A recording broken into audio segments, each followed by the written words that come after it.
Hi everybody, Dr. Sunil Dand, internal medicine physician. Should I get the COVID-19 vaccine? Yes, I'm asking that question as a doctor, and I'm going to explain to you the unique situation that I'm in shortly and throw it open to a scientific debate. But firstly, right off the bat, I know vaccines are an emotive issue for many people. I am a doctor that recommends vaccinations to all of my patients, routine vaccinations. I'm a great reader of the history of medicine, and when you read about what vaccinations have done over the centuries, including for illnesses like smallpox, it is truly remarkable. Smallpox has been completely eradicated, used to ravage whole communities, killed hundreds of millions of people over the centuries, and we no longer have to worry about it. Traditionally, what vaccines involve is injecting a small portion of a virus or inactivated portion of a virus into someone, provoke an immune response so that next time they encounter the virus, they don't get severe symptoms or ideally get no symptoms at all. The COVID-19 vaccine released in December has obviously been produced in record time. We didn't have a choice. We hadn't even heard of COVID a couple of years ago, and it's already been rolled out to millions of people. I've been recommending it to my patients, especially high-risk groups first, and I have multiple family members, including my parents, who have received the vaccine.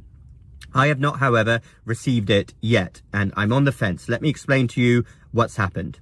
So back in February of last year, February 2020, I came down with what I thought was a mild respiratory viral infection. At the time, we didn't know that COVID was among us. This is the East Coast of the USA, and no testing was available anyway.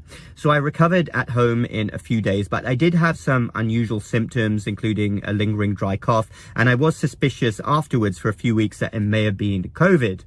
I had a blood antibody serum test in May of 2020, which did return positive for IgG. And then I put two and two together and realized that I must have had COVID. Then over the next few months, I had several tests. We had to, as part of my job, have finger prick tests for antibodies, which are not as accurate, but nevertheless, they kept returning positive, which did provide me with some reassurance.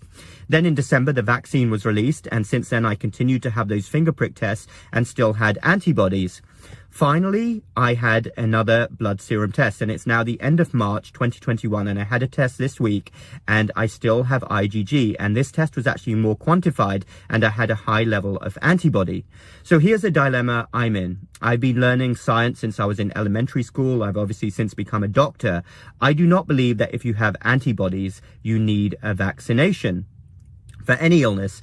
Thinking about how we practice medicine, how I practice, how every doctor, per my understanding, practices medicine. In my clinic, for example, we test for antibodies all the time for illnesses like hepatitis A, measles, and if people have antibodies, we never give them a vaccine.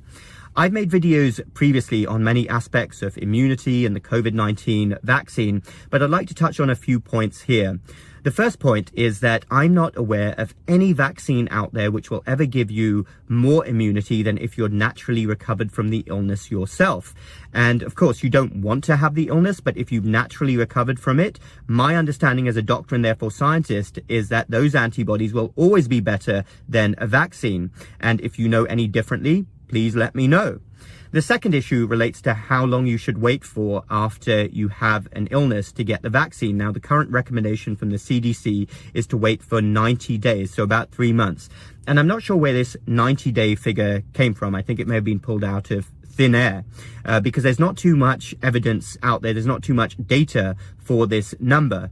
And again, coming back to a logical question, if we are suggesting that recovering from an illness, the antibodies and immunity only last for 90 days, then how could a vaccine possibly last any longer than 90 days? Do you follow the logic? The other issue relates to asymptomatic spread, and there's no evidence that having a vaccine ever prevents asymptomatic spread of an illness. If you have the vaccine and it works, a vaccine for any illness, then it will stop you from getting symptoms. But theoretically, you could be carrying a few virus particles in your nose and pass it on to somebody else. From a clinical perspective, my concern is that if you already have antibodies and you have a vaccination, it could provoke what we call a hyperimmune response. And there have been case reports of this. Now, I'm somebody who tries to eat healthy. I work out every day. I'm relatively young. I'm exactly the type of demographic, if you read the case reports, that is prone to a hyperimmune response. And remember, in medicine, our motto is do no harm. There are some people out there that I've encountered who say, oh, just take the vaccine. It's far easier. Just have the shot. And that doesn't sit well with me. As a doctor and a scientist, I practice internal and lifestyle medicine. I'm all about prevention. I value my body. I value anybody's body. And I'm never in favor of any intervention, whether it's a medicine or an injection, that is not needed. But as of now, it's the end of March 2021. I feel like I'm being backed into a corner here because there are news reports, and you've probably seen these as well, that very soon they're going to introduce vaccine passports in order to be able to do everyday things. And I'm somebody who loves to travel. I like restaurants. I like bars. And if we have to show a vaccine pass in order to get into these places or travel, then I'm going to have to logistically and practically consider what to do. And so far, I've read about all of the vaccines. If it comes to me having to take a vaccine, I'll probably go for the Johnson & Johnson one as opposed to the Pfizer or Moderna vaccines, which are 2 shots. The Johnson & Johnson is 1 shot only, and it's also not an mRNA vaccine. That's what I'm thinking now. I'm not sure. I'll probably make a video about this if and when the time comes. I believe that there could be thousands, if not millions of people who are in my situation. And I do believe that having antibodies should be the equivalent, if the time comes for a vaccine pass. If you have antibodies, that should be considered the same as having a vaccine. And this is just me. I can't emphasize this point enough.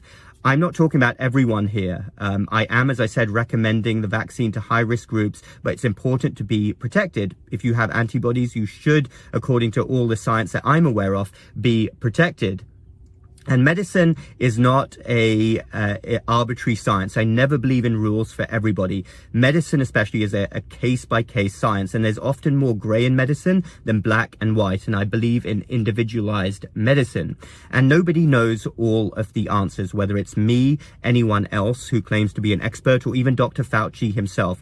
Medicine and science is constantly evolving, and we're learning more all the time. And aside from everything else I've mentioned, from a purely humanitarian standpoint, it makes more sense that somebody else gets the vaccine first, ahead of me anyway, if I already have antibodies, and that would apply to most people who have already recovered from COVID.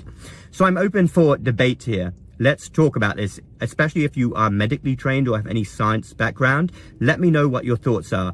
Would you get the vaccine if you were me? Let's discuss this.